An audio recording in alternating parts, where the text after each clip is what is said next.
প্রকৃতির বহু রূপের বৈচিত্র্যময় পার্বত্য জেলা রাঙ্গামাটিতে পর্যটকদের পদচারণায় মুখরিত হয়ে উঠেছে।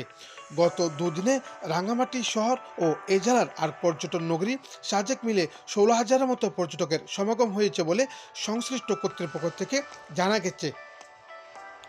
এমনিতে রাঙ্গামাটি প্রকৃতির রঙে রঙিন থাকে। এর মধ্যে শীত ঝেঁকে বসেছে, অর্থাৎ চলছে শীতের মৌসুম। আবার বছরের শেষ সময় ডিসেম্বর মাস। লেখাপড়ার পাঠ চুকিয়ে নিয়েছেন শিক্ষার্থীরা।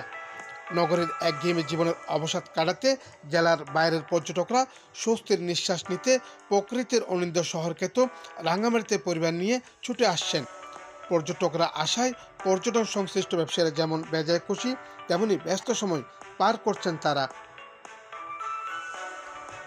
জেলার শহরের অন্যতম পর্যটন স্পট ঝুলন্ত সেতু, পলেল পার্ক, সুবলং ঝর্ণা, কাপ্তাই রাঙ্গামাটি সংযোগ সড়ক এবং প্রকৃতির আরেক রূপ সাজেকের পর্যটন স্পটগুলোতে পর্যটকরা সময় কাটাচ্ছেন। বেড়াতে আসা পর্যটকরা বলছেন, অনেকদিন পর রাঙ্গামাটিতে বেড়াতে আসতে পেরে তাদের ভীষণ ভালো লাগছে।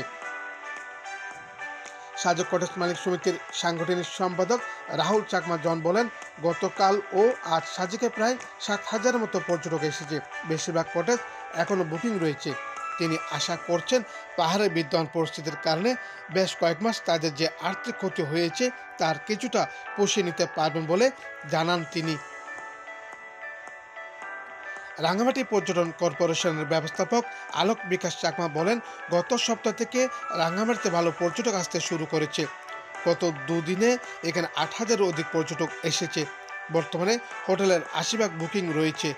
পরিস্থিতি ভালো থাকলে ভালো ব্যবসা হবে বলে জানান তিনি।